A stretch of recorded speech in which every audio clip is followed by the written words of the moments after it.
It's very millennial of me for not trusting the live button to actually send us live. Gotta hack into the code. Listen, The mainframe. I used floppy disks when I was in elementary school. Like What? technology Okay, has. that was way past. We are past floppy disks. I'm just telling you what I had. I used floppy disks. Okay, I don't disbelieve it. I'm just saying I'm surprised. I'm pretty sure I've still got my original flash drive around here somewhere, and it was 1 GB, and I'm like, wow, I'm never gonna fill that all up. Single gigabyte. Yep. Think of everything you could do with that. Yep. So much. You could download a song. There was no songs to download then. 3 minutes of uncompressed audio. I don't think 3 minutes of uncompressed audio fits in a gig, I'll be honest with you. Actually, it might not. Uncompressed audio is pretty big. Jeez. You been up to anything fun this weekend, Coop? Aside from your tire fun. Mostly just getting the tire stuff figured out, but it's been a pretty mellow weekend. That's good. Which is nice. It's been pretty busy the last few weekends, so it's nice to have an occasional one where it's just yourself. Yeah.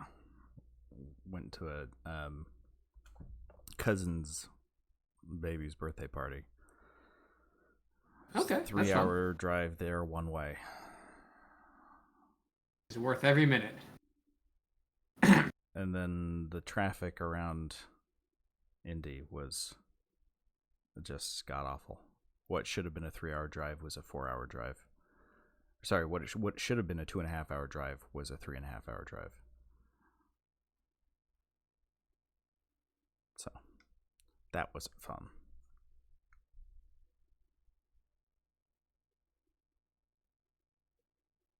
But it was a good party? It was okay. I hadn't eaten. I was hoping there would be food there because But there wasn't food at a party? Well, there was at the other party for my other cousin's baby, like 3 weeks ago. Your cousins have a lot of babies. They both had them at the same time. And then this one, there was chips and dip. There was a really nice big crock pot of queso. Ooh. But you say that and you immediately think of good queso. Was it not good queso? It tasted fine. It was a half step above water in terms of viscosity. It was very runny. Brother, you got to put extra cheese. Well, how do you even make queso runny? They're all It's white. cheese. That's probably how. Melted cheese. That's not. Don't look at me. I wasn't in charge of any of the food this time. Apparently. I mean, they had guac. The guac was actually really good, so I had a lot of that. But then we got pizza after the party, and I fucking wolfed that down because that was the only food I had that day. Because I had eaten some chips, but man, it was like it's more work to eat this queso than it gives me in terms of nutrition. Like I'm burning all the calories trying to keep it on the chip. So. Dang. Well, that baby needs to learn how to make better queso. That's all I'm gonna say. Yeah.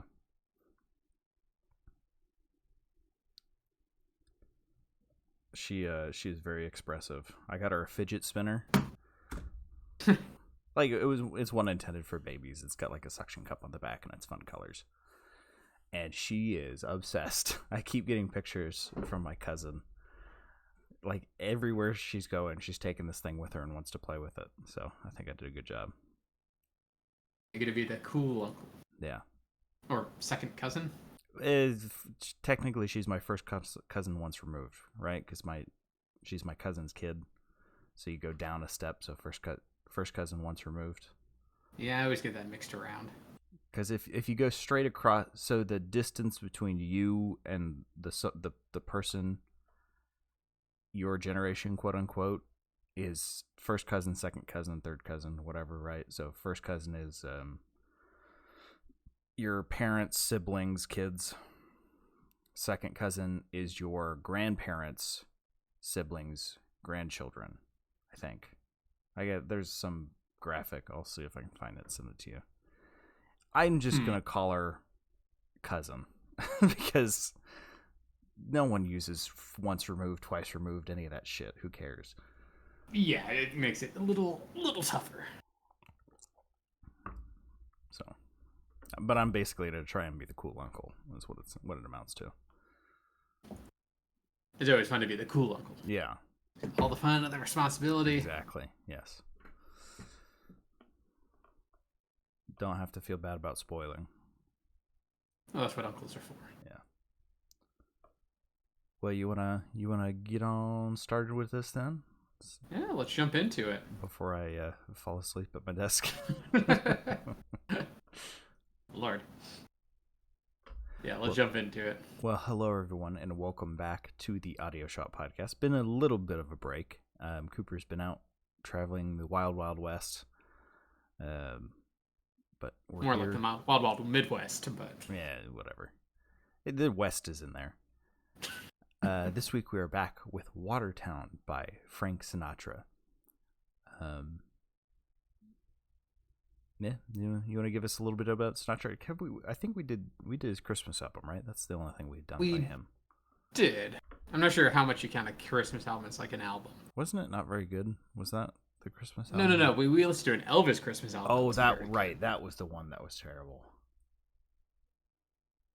I don't think we did a Sinatra Christmas album. I think this is our first Sinatra review. I thought we did. I mean, I can picture it in my mind's eye. Yeah. The weather outside is frightful. I don't know why I'm doing Patrick Warburton. Maybe I'm thinking of we did that one famous Christmas album. Ella Fitzgerald's? No, the other guy. How many other guys are there? You know, the one with the picture of it's the face, and he's got the hat on, the Santa hat.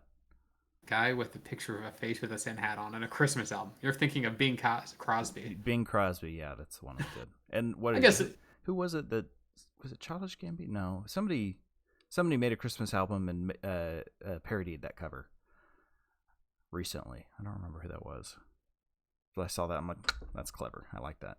Different guy. Yeah. Now we're talking about Francis Albert Sinatra.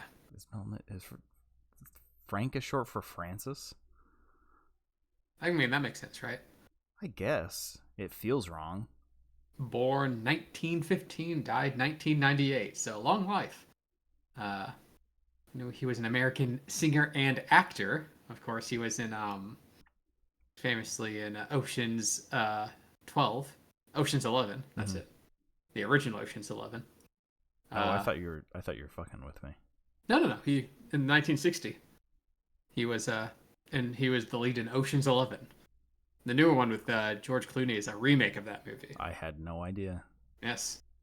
Is he any good? I haven't seen the original. And I only know this because I just very recently watched the original, or the George Clooney version, which was a good movie. Yeah, I know that one's good. But... apparently the original's not very good, because Frank Sinatra's about as good of an actor as you imagine he would be. Yeah, I mean... which is not very. He's got one good singing voice, and he kind of just does that for everything.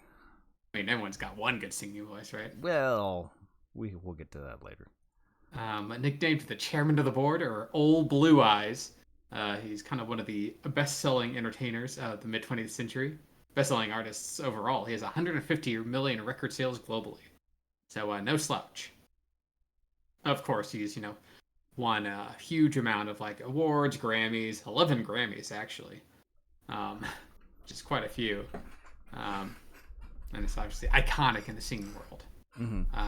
So today we'll be reviewing his 1970 album, so a little later in his career, called Watertown, subtitled A Love Story, which is actually his one and only concept album about a man from Watertown, New York, which tells the story of a man who suffers personal loss. I'll get into it in the album. Yeah. But it's actually produced by one of the members of the Four Seasons. And it actually received pretty mixed critical reviews when it came out, and had poor sales. It's his only major album released to not chart in the top 100. Really? Yes.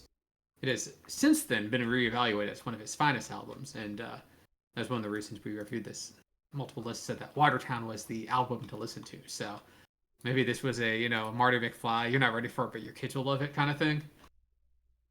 Yeah, that's I'd say that's fairly accurate. I mean, 1970 is not like too early for like the concept of a concept album to be, no. Obviously, the Beatles and the Beach Boys were before that, but maybe for Sinatra's crowd, it was a little too early. Yeah. I'm assuming he played a little older than the Beatles audience back in the 1970s. What? I don't know what you're talking about. But yeah, we'll jump right into it with track number 1, Watertown. Yes. If I can get that stupid thing pulled up here. Which I should note, we are listening to the original version, or the original track list, which is the 10 tracks, ending in the train. I know like a re-release in the 90s included the song Lady Day, which actually is a good song. I listened to it. Where we're doing the original track list. Sadly, though, it is the 2022 mix version, so not the original mix version. Yes. But yeah, this I will say, for being just a brief complaint, I do not like that it's not mono. I will say that. At least in the start of this one, the left-right balance of the instruments isn't great. But I'm not going to mention it again because I don't know if that's just a 2022 mix version. And maybe the older versions are actually better, because I know that's sometimes the case. Where it's like, yeah, let's just remix it and re-release it, even though they'd make it worse. But it's the deluxe edition. Yeah, that doesn't mean it's better, but I can't say that for certain until I hear the original. I know, but it starts with a pretty, I guess, almost foreboding kind of intro. Kind of this low bass twang with, of course, Frank coming in with his usual vocal delivery. Got some nice, lovely strings back there with some brass.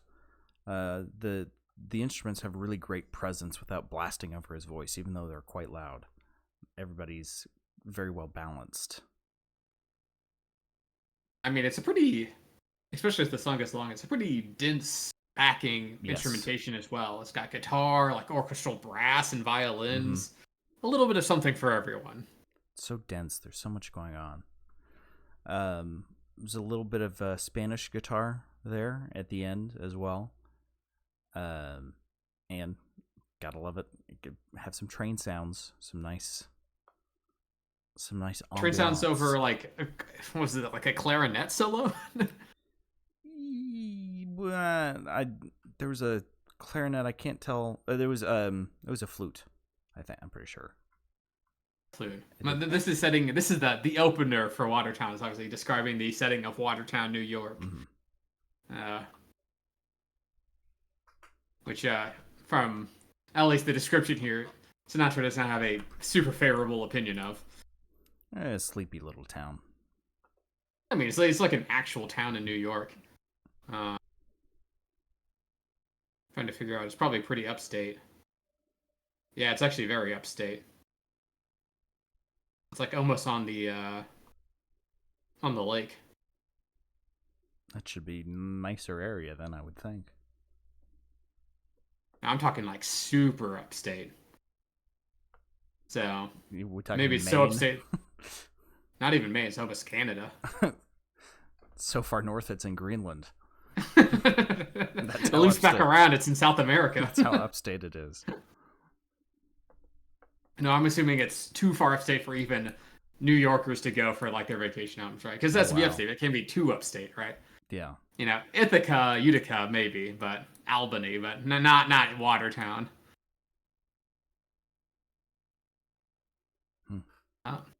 Their loss. Apparently, well, not according to Frank Sinatra. not according to track number 2. This does not make me want to go to the Watertown. Yeah, we'll go to track number 2. Goodbye, she quietly says. Which the overarching story, I'm sure you picked up a little bit, Sam. Yes. Seems about his wife leaving him. So not exactly and abandoning their family. And I'm assuming this is the inciting incident. Yeah. This track there was some track I kept switching between listening to different things. So in this one I was listening to a bit more the backing and the overall composition rather than the words. I can't do all of them at the same time. And I could write You're about only one man. yeah, I could write about all of them, but I only write once. I'm not going to listen to the album 4 separate times and write each time. That's a bit too much commitment. But there's a lovely bit of clarinet in the background there. Or at least I think it was clarinet. It might have been oboe. It didn't really sound warm enough for a clarinet, but it really sets the mood. Yeah, the instrumentation is like kind of fantastic on this album. Oh yeah. I mean, obviously it's 1970 Sinatra. He's already kind of have his. Obviously, he's any orchestral backing he's gonna get is gonna be top notch at this point. But like clearly some talented musicians in the orchestra here. Oh yeah, honestly, there were several songs on here that's like, man, stop singing. I just want to listen to the orchestra. I don't think Sinatra's vocals are any slouch either. I think he's putting some heart into it. Yeah, no, absolutely. But it's just beautiful. It's a sad song about a lady leaving. Yeah. How it's just the world doesn't explode; it just carries on without him. Mm-hmm. I will say his singing is fantastic, but there's not quite enough emotional range for this one. He delivers it like any other song. He doesn't seem particularly sad. He's not kind of carrying that in his voice. I think part of it is, at least, he gets a bit better in some later songs. But in this one, at least, it feels like when he below a certain volume, he can't actually sing. It's like once he tries to go a bit quieter, it just kind of drops off. I don't know if that's intentional or what, but I would have liked a little bit more emotion in the vocals instead of him acting like he's singing my way. I think that's just his kind of delivery style. I agree, yeah. He doesn't have the super range to do that, but that is the one weakness. Not an actor. Yeah. Or is an actor. But not a great one. Well, then we can move on to track number 3 if you're ready. Yeah, I'm ready. For a While. Track number 3. Which has a very dramatic opener into a guitar kind of backing that reminds me very heavily of Rainbow Connection. I'm not sure if you kind of knew that, Sam. I guess I didn't catch that. I'll have to. It's not the whole instrumentation. It's just that guitar. It has that bon dun dun dun dun. It's almost the Rainbow Connection melody. Yeah, there was several spots on this album where I heard something. I'm like, I swear I've heard that melody somewhere else. Which, to be fair, I'm pretty sure the Muppet movie came after 1970, so... Yeah. What are you talking about? The Muppet movie came out in the 1400s. They found it in a cave. It was left to us by aliens. They found it on a flash drive in 1930, and they're like, what is this? It came out in 79, actually. Oh, okay, so yeah. So I guess the Muppets ripped off Frank Sinatra. There you go. Yep. Or at least whoever wrote Rainbow Connections. I just heard that. Oh, Kermit the Frog did. No, I just heard that fact. Have you not watched the movie? He's playing it on the banjo. I know. Who was it? It was some. Shit. Was it Paul Simon? Was it Paul Simon that wrote Rainbow Connection? What? Was it? Of Simon and Garfunkel? I can't remember. I just very recently learned who wrote it. Paul Williams. No, you got your Paul right. I got the Paul right. That's why it was recent. But Paul Williams, yeah, who Old Fashioned Love Song. Was he in Three Doors Down? I think he was. Can't say I'm up to date on my Paul Williams trivia. Maybe he was. Oh, it's quite a pretty song, but I'm sure you got this, Sam. The song fades out so fast. I actually didn't catch that. I don't know. How did you not catch it? How did you not catch that? The song like drops off like a rock. I think I was caught up by that marimba solo at the end. It distracted me. There was a Yeah, little no, bit of the French fade out horn in here is there. the fade out here is wild, but yeah, the song itself is pretty good.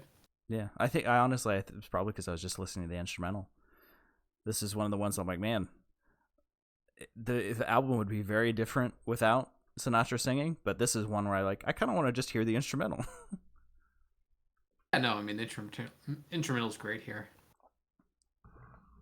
Well, we could go on to track number 4 then. Yes. Michael and Peter, the longest track on the album. Yes, and it's a sad dad song. Yeah. About a man being a single father after his wife left him. Yeah. I quite enjoyed this one. The first 30 seconds is kind of has that emotional delivery I was asking for. It really matches the instrumentation. Yeah, Sinatra's going on about he's got your eyes, that kind of thing. And I'm like, okay, this feels more emotional than the earlier one. And then it's just kind of him as if he was reading aloud a letter he would write to his wife. Just really boring everyday things, which are very boring, but it's exactly what he would write. I thought it was very well written.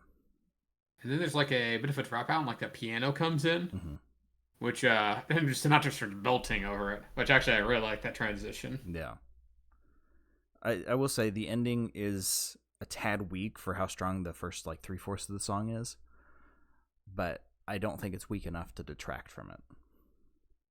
Yeah, I mean, I actually really like this song. Like, it pops off, and then it's like emotional and like, but also like a super lush instrumentation. Yeah, everything. Like, it's amazing how full it gets. The lyricism is very good as well. At least not the story that the lyrics tell is quite good. It really puts you in his shoes. You can see this being a stage play. You can see this being a musical, right? Oh yeah. You could definitely see this being like. I was just thinking the same thing of like in terms of like this being like some sort of movie musical. Yeah. You can see this like lines up very, very much in that row. Him standing in that half kitchen set as the things he's describing happen on stage, left and right. Some terrible child actor. When's mom coming back? No. Get out of here. This is more classy. There's no speaking in this one. There's just each song is its own scene. It's also not one of those ones where every line is sung. Like what's that horrible one? Les Miserables. Yeah. This could go over a good Frank and Bass sad sequence. With those puppets doing those sad blink of crying that they always do. You know exactly what I'm talking about, right? I hate that you're right. It's what's wrong. I was trying to do something tasteful. I'm trying to be accurate. You're right. I would buy it. How many do I have on my shelf? 1, 2, 3, 4. I've got 5 of them. I need to get the rest. I can only say this because I'm talking to a fellow Frank and Bass head. Yeah. Now, to say that again, you're saying Rankin Bass, right? Rankin Bass. Yeah, Rankin Bass head. Sorry, I was thinking I mixed Frank Sinatra with the Rankin Bass. Rankin Bass. I thought I was hearing that, but I wanted to double check. Wait, you're telling me everybody doesn't love Peter Cottontail? Yeah, not everyone has a VHS copy of Here Comes Peter Rudolph's Cottontail. Rockin' New Year's Eve or whatever. Now, that's actually my least favorite. Yeah, that's not a good one. But I like Rudolph's Shining New Year better. That one's good. It's got Eon in it. Whoa! Okay, these cuts are getting a little too deep, Sam. Let's move on to a track. Everybody knows Rudolph's Shining New Year. Come on. It was such a hit with the youth right now. Yeah, you're getting on me for using fucking floppy disks when I was a child. Well, track number 5 here is I Would Be in Love, parentheses, anyway. Which is a very... I will mention that these instrumentations have a very 70s quality to them. I don't quite know how to put that into words beyond that. You hear them, you're like, this was definitely made in the 70s. Yeah, this one, the instrumentation is good. The instrumentation with the singing does not match whatsoever. I was thinking they're fighting a little bit on this one to be in the forefront. Well, I was also thinking that I'm jumping a little bit here, but like around the 150 mark, it sounds like a rock song, and he's trying to sing a love ballad, And I'm like, this is not working. Yeah, this is a weird instrumentation to pair with, and you kind of feel Sinatra struggling against it. Yeah. You know, right, he's giving it a try, but Both I are. think this one's. Sorry, go ahead. I was gonna say I think this one's on the shorter side for a reason. Yeah, both are great in their own right, but combining them together makes them less than the some other parts. You know, it's like, oh, I love Nutella and I love macaroni and cheese, but if you put them together, that's not good. Yeah, which obviously I think this is, based on the previous songs and for most of the following songs, this is more of just a this song album problem. Yeah. And it was really just this one song too that I felt that the instrumentation didn't match. It was just, I don't know. I don't know if he was trying to do something with it, with the juxtaposition of the two, but it didn't work for me. And we're on song 5, and it still feels like he's in the denial stage of grief. I'm not really sure he ever moved out of denial, but yeah, it's hard in Watertown. Yeah. I found a wiki on the Wikipedia page for Watertown, just to give a summary of how people describe this place. Is some guy guy described it once as I spent a week there one afternoon, which I guess shows how slow it moves in that town. Yeah, I'm surprised. Maybe if New Yorkers went up there, they'd just die from lack of stimulation. Like just the sudden stop of inertia would just kill them. Yeah, exactly. Going from everything to nothing and be like being thrust out into the naked vacuum of space. Upstate. We'll go on then to track number 6 then. Mm-hmm. Elizabeth. Which starts with a very tasteful Spanish guitar solo. Yes, I quite like that. I wasn't expecting the Spanish guitar, but it pops up several times throughout the album, and I enjoy it every time. Yeah, it's not really a sound you associate with Frank Sinatra, but I think it works surprisingly well. Mm-hmm. And this track was another one where, another candidate for the best instrumental track on the album. And this one has a little bit more time for the instrumentals to breathe, which I enjoyed, especially since the vocals left a bit to be desired. But they're more sparse, so we get a little bit more of that zhuzh from the instruments. Oh yeah, and there's like a lot of subtle touches, like when the percussion kind of comes in at the 115 point, and less subtle parts, like whenever they have that kind of violin picking breakdown solo, mm-hmm. which I really enjoyed. Yeah, I thought the instrumentation really shined on this song too. Very theatrical album. Yes, yeah, that's why I was thinking of. I could see it playing out in my head as I was listening to it. It's very good description in every song. Jump to track 7 if you're ready, Coop. Track number 7. What a funny girl you used to be.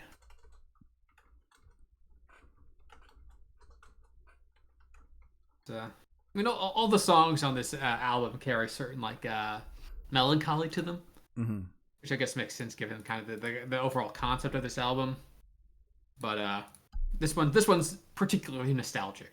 Yes, good use of grand piano to give it that more fleshed out and deep feeling as well, which I quite liked.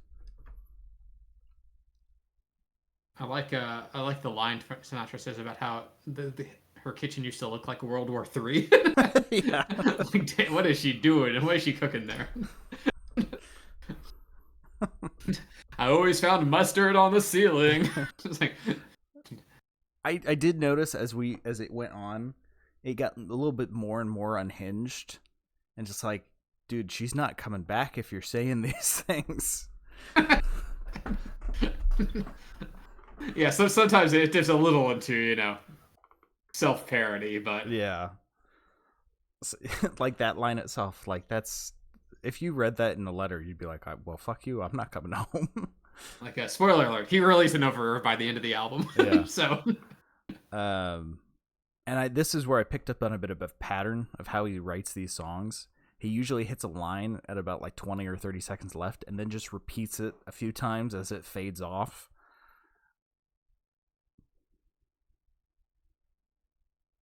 This is the point where Cooper is going to that point on the song and listening to see exactly what I'm talking about. I'm hearing it. But I'm not sure if that's something that was popular at the time or just a Sinatra thing. Probably a Sinatra thing. I mean, he has a very specific cadence. Yes, he does. Which, I mean, he doesn't entirely drop on this album. Obviously, it's still a Frank Sinatra album. I think he just kind of forms it to the concept.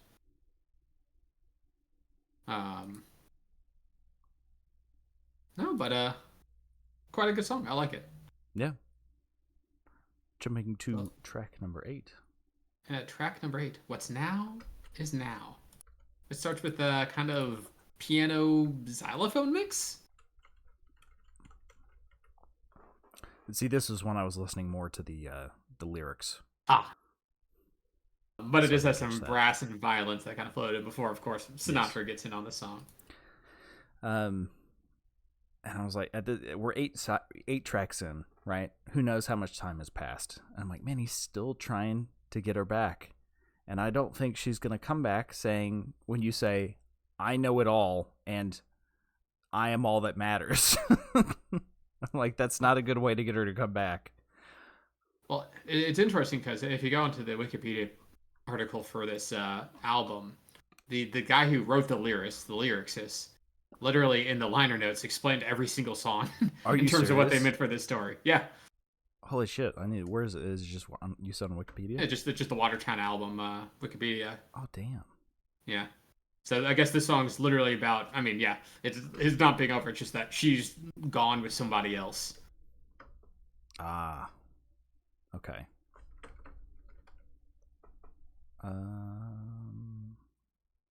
Give me the album. Also, yeah, great singing on this song. Wow. With a good instrumentation. Dang, you're right. There's just notes everywhere. Yeah. The guy just literally just wrote up like, "Hey, this is what the song means." Yeah, you should have mentioned this earlier, so we should have read these for each one. You want to go through them now? Sure. Okay. I mean, so going back to the A side, part 1, track 1, Watertown.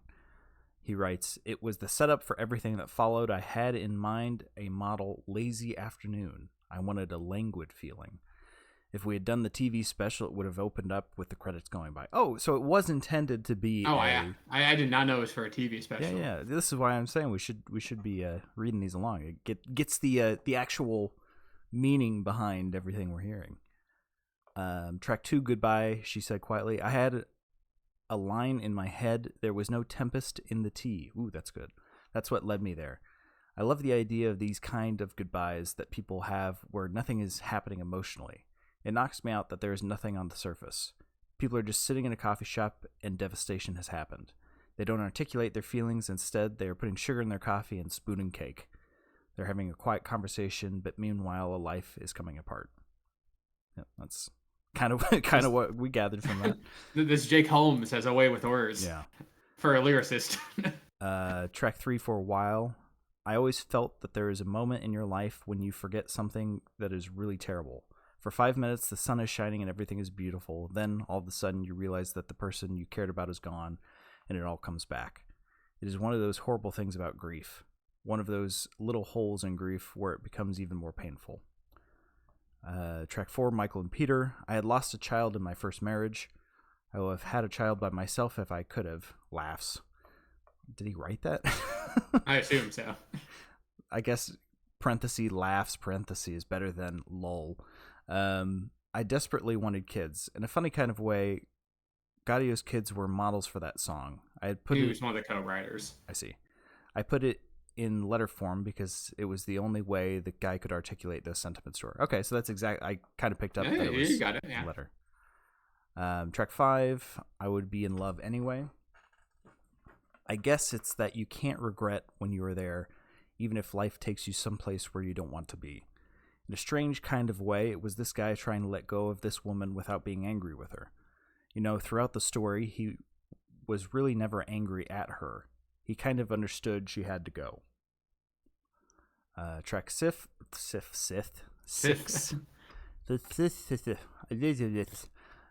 It was really simple. I love that name. Bobby was writing the song, and that word just fell into the melody. I just imagined a girl named Elizabeth and wrote words that were a tribute to her. That's it. Track 7, What a Funny Girl You Used to Be. The album could have been a little bit Maudline and dour. I don't know what Maudline means. I was trying to put a little bit of sunlight everywhere that I could. It was a retrospective song. I also wanted to indicate in the song that there had been a childhood sweethearts. I wanted that kind of idea. They were probably kids together. I wanted to give the sense that they had gone to school together. They had fallen in love and married quite young. Okay, you repeated the same idea like 6 times there, my guy. Maudlin means self-pitying. Ah, I see. And then track 8, getting us back up to speed. What's now is now. There is in that song an indication that she had obviously gone with somebody else. She has had a relationship and he hadn't been able to accept it. That is particularly what drove her off to the big city. There's a guilt theme in that song. It's the song that opens up the story. So, He went down to the big city from old Watertown. she went down to Utica. Were you thinking New York? No. No. This is Watertown. Anything More else of an is Albany. Albany album. Anything else is a big city, not just New York. Jumping to track 9, if you're ready, Coop. 9. She Says. The shortest song of the album and the oddest, I would say. Yes, I had some ideas about this. First of all, way too much voice in the right ear. It's just all Sinatra over there. It's intentional. Obviously, it's the only song that does that. Yeah. But it's also such a kind of off-kilter album, off-kilter song, anyways, that it kind of works. I mean, it's basically like an extremely sparse instrumentation, like some flute and like this kind of repeating slapping sound. Yeah, I didn't know. Not slapping, but like wood banging. And it's got a call and response to it. It almost reads to me like a old sermon, right? Where they do the sing-songy, the pastor does the sing-songy lines, and then everyone says the same thing over and over again. You're like, amen, and then everybody else says amen. And that's what they're doing he's saying things, and then the kids say, she says. That's it's a very weird call and response. Yeah, I mean, it opens up a little bit at the end for like 20 seconds. Yeah. But otherwise, it's a very interesting little, like, almost intermission song. And the opening up that happens at the end as well is quite odd. That string lick is very out of place. And it sounds very much like something I recognize, but I can't put my finger on. But yeah, so, yeah. And jumping to the lyricist. Of course. The song is a triple turn to me. He is suspicious of the small talk. The kids are echoing his fears. Why is she sending this letter? What is going on? It is such good news. They can't believe it and don't trust it. The twist is her saying she's coming home. They don't trust that either. So. And then, of course, it's onto the final track of the album. Track number 10, The Train. Yes. And it was at this point that I remembered they probably hadn't been divorced at this point because that wasn't really allowed. I think it's just her leaving. Well, I mean, 1970s. I mean, New York. See, No Fault I Divorce forgot is when this probably a album was thing. made. Whenever I hear Sinatra, I think 50s. No. But I'm pretty sure that was No Fault Divorce was a thing in New York in the 70s. I agree, but I'm saying the story itself feels like it doesn't take place in the 70s. You know what I mean? It does have a bit of a throwback. It has it kind of feels 50s vibe. I don't know, I kind of get a 70s vibe from it. I mean, obviously, she just kind of leaves the man, and he's, looking over the children, and he's not, like, particularly, like the album says, he's not particularly, like, angry about it. It's more just, sad. Yeah. Like, she left him, but there's nothing I can do. Yeah, it's like, makes me think a bit of, like, the Andy Griffith Show. You know what I mean? All small town. Yeah, small town, single father raising a son, that kind of thing. Which is why I think I get that older school vibe from it. But why'd you say school like that? how did I say it? Older school vibe. Did I? I didn't mean to. I didn't mean to slur. I thought you did it on purpose. It's like an old timey way of saying No, I'm just falling asleep, I guess. it. You're trying to slur your words. Nothing to do with the 2 liters of vodka I consumed before this. Oh my goodness, drinking it like water. Yep. One might say that it is water that's in my cup. I mean, I didn't believe it either, because it's him waiting on the train platform for her to come back, and it's a very happy song. Yes. He's like, oh boy, my wife's coming back. It's like that's not how this album has been kind of leading to at this point. And he's listing off some changes he's made since she left. And then, the last minute, it's still really fucking cheerful, but then the lyrics are not anymore. Yeah, because the train leaves and she never arrived. Yeah. Which is big sad. This is a pretty sad album, all things considered. Yeah. I mean, the instrumentation itself isn't super I'm not going to say saccharine, but it's kind of a little more movie sad. But yeah, overall, the album is actually a little devastating in terms of a story. Very movie feeling. The instrumentation is movie feeling, but the actual story itself is pretty yeah, this is what would happen if a guy's wife just left him. He'd basically just kind of, just be very sad, not be able to do anything about it. Mm-hmm. And it has that slow fade out at the end, which is very much deserved. So going to the lyricist's take on it, the train is the story. We find out that he really didn't communicate anything to her, and she isn't coming back. Although we're getting all this story from him, she never got any of this. If she had heard this album, she might have come home. She never saw this side of him. When I think about this in retrospect, there is so much that is not done. There is so much that is unfinished. It gives the story a very deep resonance. So all of these letters, quote unquote, that these songs have been, he never actually sent. They're just how he felt. Yeah. So honestly, it's an album about, hey, express your emotions to your partner. Yeah. Which I guess is a pretty healthy message overall especially for 1970. Yeah. Even more if it's the 50s, which I feel like this takes place in, but teach their own. And then since we're not gonna, that's the end of the album, but since we're not gonna listen to the epilogue, which is also here, I might as well read it off. Oh yeah, Lady Day was released. I forget. I think it had a re-release in the 90s. Yeah, 1994. It was a CD bonus track. But he still wrote something. I think it appears to be the same guy. James Holmes. Yeah, James Holmes still worked on that 1994 song. So Lady Day, I saw the woman as someone who had talent. She wanted to be an artist or a singer. He was a hometown person. His whole orientation was family and business. He was the kind of guy who really lived in Watertown. She was more restless, a more contemporary woman. She wanted other things. She wasn't liberated enough to tell him, and she didn't think he'd understand. He was basically a good guy, but she wanted more. She abandoned her family and went for a career. The postscript was whether or not she got it, and it was worth it. So. And honestly, Lady Day is actually a pretty fantastic song, too. So, I mean, we're not reviewing it as part of this album, but... Since it wasn't on the original release, but since this is such a story-driven album, it's important to include the epilogue that was written by the same people.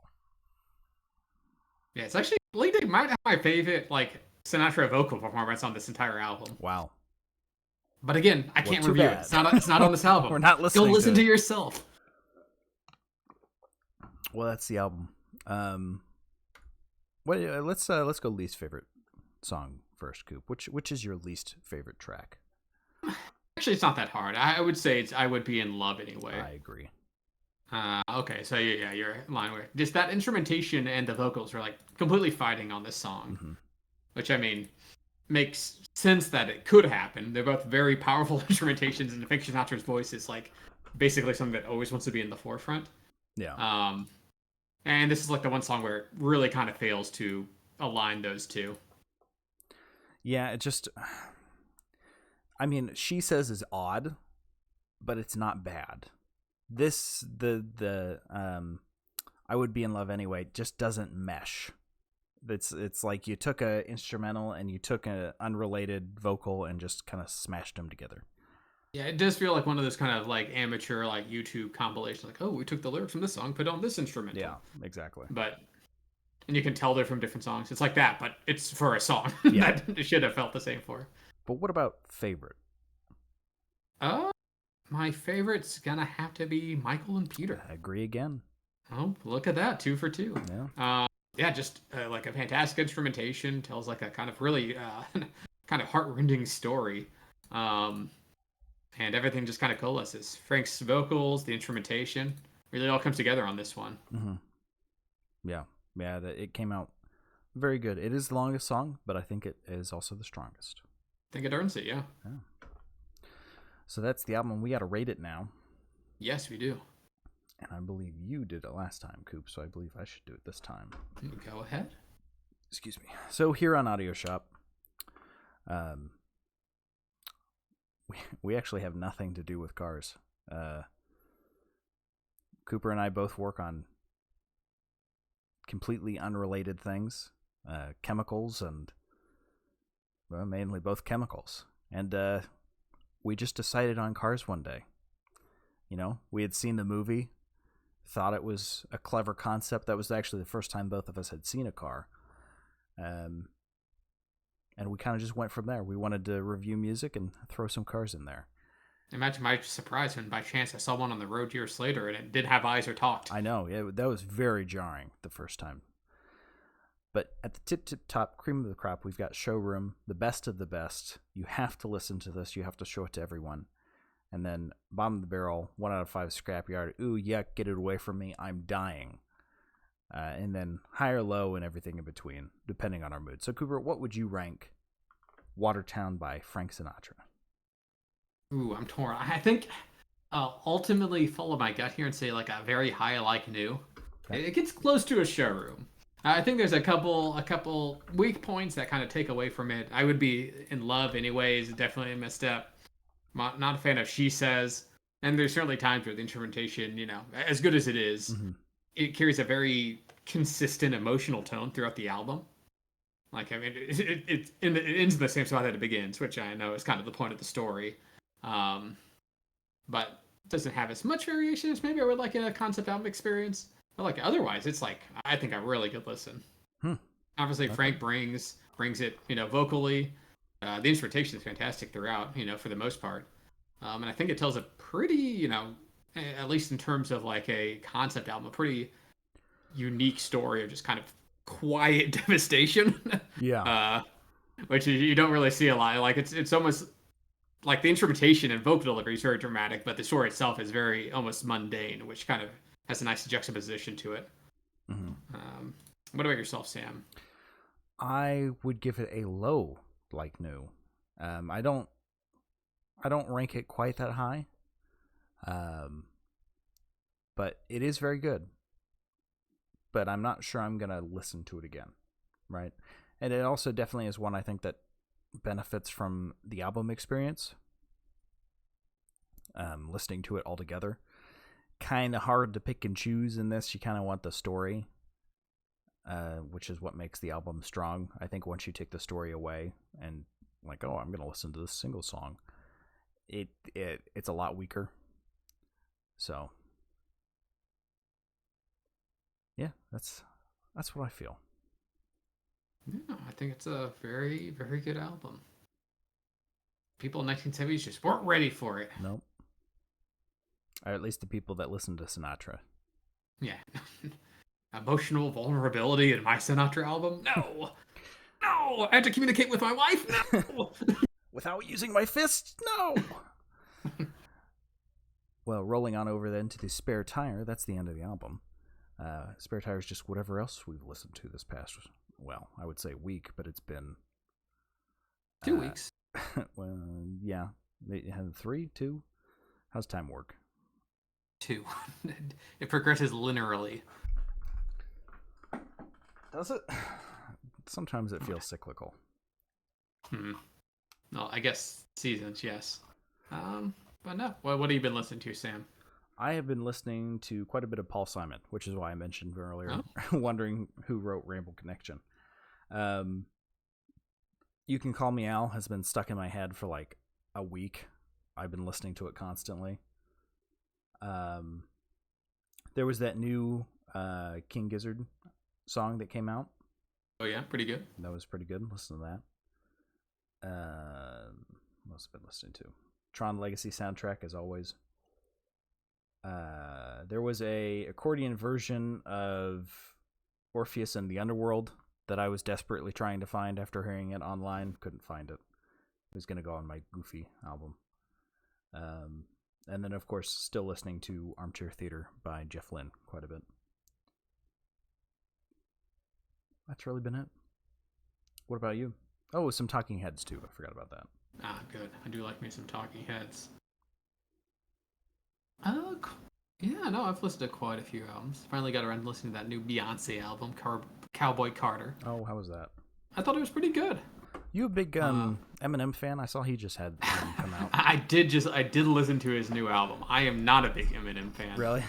I heard it was pretty good. Yes, I guess. If you're not a fan, there's definitely things on it that, I mean, is like obnoxious and offensive, but that was kind of the point of the story of the album. So do you get points for that? It's an interesting listen, I'll give it that. About Eminem kind of, tackling his kind of persona of being kind of like a, I don't know, what is it, like intentionally offensive and like in your face. Yeah, it's titled "The Death of Slim Shady," so that's because he performs as Eminem and Slim Shady, right? Right, right. So it's kind of like Pitbull and Mr. Worldwide situation. Okay, so Pitbull doesn't really have a. He's like at home drinking tea, reading a book. He's like, "Oh my word, it's time to get into character." No. Yeah, no, it's kind of about him killing his alter ego, right? Mm-hmm. Or his younger self, and what that entails. A bunch of skits in it, tells the whole story. Certainly an interesting listen. Maybe do not play, at like your local church or family gathering. It certainly has some lyrics that you're not going to want to play out loud. But that's Eminem for you. No. Let's see, anything else? Nia Archives released a new album recently called Silence is Loud that I really enjoyed. As well as Remy Wolf. I'm a big Remy Wolf fan. Her new album, Big Ideas, is pretty good as well. That name sounds familiar. I've probably shown you a song or two of hers. And Clario has a new album as well. I haven't listened to any of her other stuff, but it was pretty good. Someone recommended it to me. I also believe since the last time we've been on, about 6 new or 7 new versions of Taylor Swift's latest album have been released. Oh yeah, and I know you've been listening to them all, Sam, because if there's one thing that you are, it's a Swiftie. Yep, I bought every single one on vinyl. Yep, you've spent thousands of dollars. Yep. It's all the same album. You gotta support your queen. Yep. But yeah, so quite a few listens. Yeah. That's all I've been listening to. Not as much music. Been doing some catching up on some D&D podcast stuff. So been listening to a lot of that. Listened to about like 4 hours of that the other day while I was cleaning. So that would have normally been music. Although let's be honest, it would have just been Spanish Flea looped. I put my podcasts in on one ear and music in the other. Yeah. And then I do that while I'm reading books, just to really. My brain's working at 300% at all times. My left ear is always Spanish Flea, and then right ear is whatever I actually want to listen to. Is the sound of an actual flea. It's just insect buzzing. Your mind is rotted. I call that entertainment. All right, well, that's all we have for you today. If you've liked what you've listened to for some reason and you want to hear some more, scroll down on the Twitch page.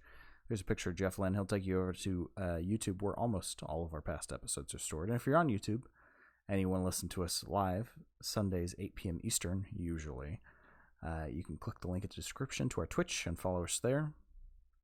And then what's the blue sky, Cooper? You can follow us at Audio Shop Pod. That's POD. I'm going to let you know what we're listening to. Yeah. And otherwise, that will be it for this week. Yeah. And we will see you next time. See you later, Shoppies. See ya.